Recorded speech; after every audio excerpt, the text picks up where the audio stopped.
एष रेडियो नेपालः सम्प्रति समाचारः श्रूयन्ताम् प्रस्तोत्री रत्नावली शर्मा।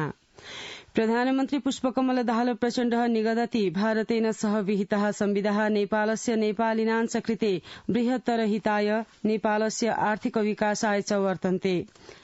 विधि न्याय मानवाधिकार समितिः स्तनोपवेशे प्रधानमन्त्री प्रचण्डः भारतीय विदेश मन्त्रिणः नेपाल भ्रमणस्य वेलायां विहिताः संविधाः नेपालस्य हितस्य विपरीताः न सन्तीति समस्पष्टयत्।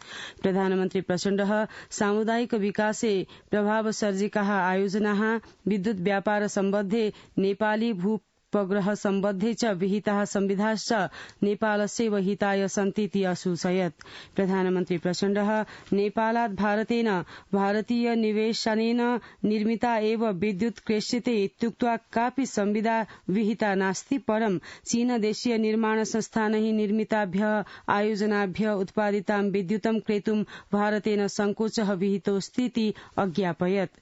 प्रधानमन्त्री प्रचण्डः भारतीय सर्वकारेण सह विहितया संविदया नेपाल भारतयोर्मध्ये दीर्घकालाय विद्युतः व्यापारस्य कृते द्वारम् उद्घाटितमस्ति।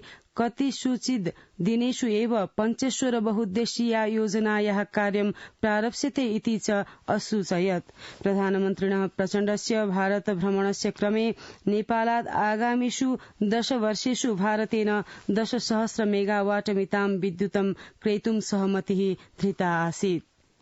सर्वकारेण एन्सेल संस्थायाः अंशभागितायाः सम्बन्धे अनुसन्धानाय गत मार्गशीर्ष मासस्य 21 दिवसे संघटिताया समितेः कार्यावधिः आगामिनः माघमासस्य 15 दिवसं यावत् वर्धयितुं निर्णीतमवर्तते। गत मंगलवासरस्य मन्त्रिपरिषद उपवेशस्य निर्णयान् सार्वजनिकर्तुं ह्यः संचार सूचना प्रविधि मन्त्रालये आयोजिते पत्रकार सम्मेलने संचार सूचना प्रविधि मन्त्री रेखा शर्मा प्रधानमन्त्री दैवी प्रकोप सहायता कोषाद् 2 अब्जानि रूप्यकाणि विपद व्यवस्थापन कोषाय दातुं निर्णीतमस्तीति अज्ञापयत्। एवमेव मन्त्रिपरिषद उपवेशेन युगाण्डा देशस्य राजधान्यां कम्पालास्थाने आगामिनः माघमासस्य 5मे षष्ठी च दिवसयोः आयोक्ष्यमाणे असंलग्नान्दोलनस्य सदस्य राष्ट्राणाम् 19 शिखर सम्मेलने सहभागितायै प्रधानमन्त्रिणः नेतृत्वे प्रतिनिधि मण्डलं संघटयितुं निर्णीतमस्तीति संचार सूचना प्रविधि मन्त्री शर्मा असूचयत्। नेपाल प्रहरीण केन्द्रीयानुसन्धान निकायेन रामबहादुर बमजन नाम्ना प्रथितः रामलाल बमजन ह्यः पत्रकार सम्मेलनं कृत्वा सार्वजनिकृतो वर्तते। मंगलवासरस्य सायं निगृहीतः बारा जनपदस्य निजगढ स्थानस्य रतनपुरी स्थल गृहवर्ती 34 वर्षीयो बमजन केन्द्रीयानुसन्धान निकायेन ह्यः पत्रकार सम्मेलनम् आयोज्य सार्वजनिकृतो वर्तते। पत्रकार सम्मेलने अनुसन्धान निकायस्य प्रमुख प्रहर्यतिरिक्त महानिरीक्षकः किरण वज्राचार्यः चतुस्तलयुताद् भवनाद् उत्प्लुत्य पलायनस्य अवस्थायां बमजन काष्ठमण्डपस्य बुढानीलकण्ठस्थानाद् स्वस्यैव गृहात् परह्य मंगलवासरस्य सायं निगृहीतोऽस्तीति असूचयत्। प्रमुखस्य वज्राचार्यस्य अनुसारेण बमजन इत्यस्य गृहाद् कोटित्रयं लक्ष्यत्रयं 75 सहस्राणि रूप्यकाणि प्राप्तानि अथ च 30 लक्षाणि 92 सहस्राणि चेति नेपाली रूप्यकमिता वैदेशिक मुद्राश्च प्राप्ताः सन्ति। बमजन इत्यस्य विरुद्धे यौनशोषणस्य व्यक्तेः विलोपनस्य च आरोपे प्रहरी कार्यालये न्यायिक निवेदनं पञ्जीकारितमासीत्। काष्ठमण्डप जनपद न्यायालयेन बलात्कारस्य न्यायिक प्रकरणे दोषिणे सन्दीप लामिछाने इत्यस्मै 8 वर्षाणां कारावासनं दण्डनं क्षतिपूर्तेश्च कृत्वा 5 लक्षाणि रूप्यकाणि दण्डितानि सन्ति। न्यायाधीशस्य शिशिरराज ढकालस्य न्यायपीठेन ह्यः एव लामिछाने इत्यस्मै दण्डनं श्रावितं वर्तते। गौशाला 26 इति परिवर्तित नाम्न्याः युवत्याः बलात्कारस्य अभियोगे लामिछाने असैव पौषस्य 13 दिवसे न्यायालयेन दोषी निर्धारितः आसीत्।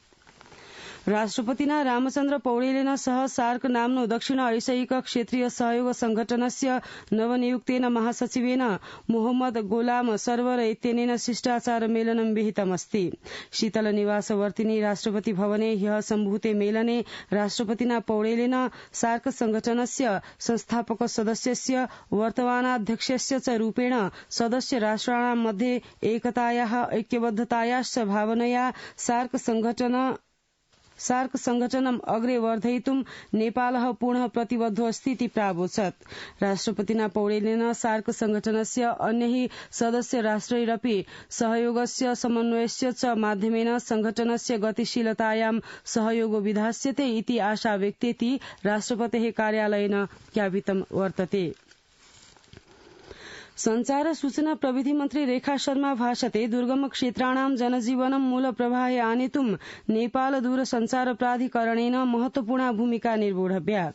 नेपाल दूरसञ्चार प्राधिकरणेन रुकुम पूर्व जनपदस्य रुकुमकोट स्थाने रुकुम पश्चिम जनपदस्य मुसिकोट स्थाने च प्रापितया दूरभाष सेवया अन्तर्जाल सेवया दूरदर्शन सेवया च सहितां FTTS सेवां ह्यः सीमप्रासादवर्तिनः मन्त्रालयात् उद्घाटयन्ती मन्त्री शर्मा नेपाल दूरसञ्चार सेवायाः शीघ्रमेव सप्तसप्तत्यामेव जनपदेषु विस्तारणस्य कार्यं जायमानमस्तीति असूचयत्।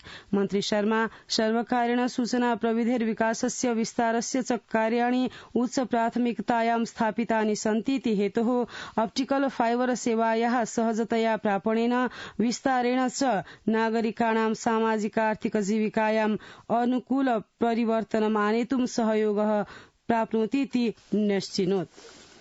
उपप्रधान रक्षामन्त्री पूर्णबहादुर खड्का राष्ट्रिय सुरक्षा नीतिः संवेदनशील विषयोऽस्तीत्यतः स्वस्वदायित्व प्राप्तान् क्रियाकलापान् क्रियान्वयितुं निर्दिशति। रक्षामन्त्रालये ह्यः आयोजिते 75,200 वर्षीयायाः राष्ट्रिय सुरक्षा नीतेः क्रियान्वयनस्य 77,200 विक्रमवर्षीयायाः एकीकृत कार्ययोजनायाः प्रगति समीक्षा कार्यक्रमे उपप्रधानमन्त्री खड्का सर्वैः मन्त्रालयैः नेपाली सेनया सुरक्षा निकायैः सम्बद्ध पक्षैश्च पूर्ण स्वामित्वेन स्वत्वग्रहणेन च गाम्भीर्येण स्वस्य दायित्वस्य पूरणम् आवश्यकमस्तीति प्रत्यपादयत्। संसदः शिक्षा स्वास्थ्य सूचना प्रविधि समित्या ह्यः अपि शिक्षा सम्बद्धानां विभिन्नानां संघ संस्थानां प्रतिनिधिभिः सह शिक्षा विधेयकमाधृत्य परामर्शनं गृहीतमस्ति।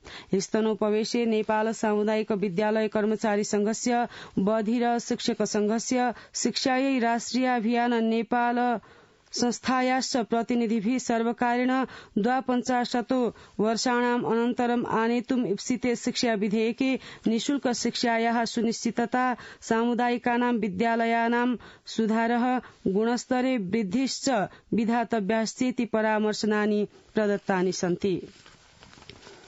कर्मचारी संचय कोषेण आगामिनः फाल्गुन मासात् संचयकर्तृभ्यां दम्पतिभ्यां सामाजिक सुरक्षा सौविध्यं प्रदास्यते। कोषेण ह्यः सूचनां प्रकाश्य संचयकर्त्रे एव प्रदीयमानस्य सौविध्यस्य संचयकर्तृभ्यां दम्पतिभ्यां प्रदानस्य व्यवस्था विहितेति ज्ञापितमवर्तते। कोषेण 67,200 तमाद् वैक्रमाब्दात् चिकित्सालये अन्तरंग विभागे उपचारस्य कृते संचयकर्त्रे साधारण रोगाय प्रतिवर्षं ₹1,00,000 12 घातक रोगाणां कृते सम्पूर्ण सेवावधौ ₹10,00,000 यावत् स्वास्थ्योपचारस्य सौविध्यं प्रदीयमानमस्ति इति समाचारः।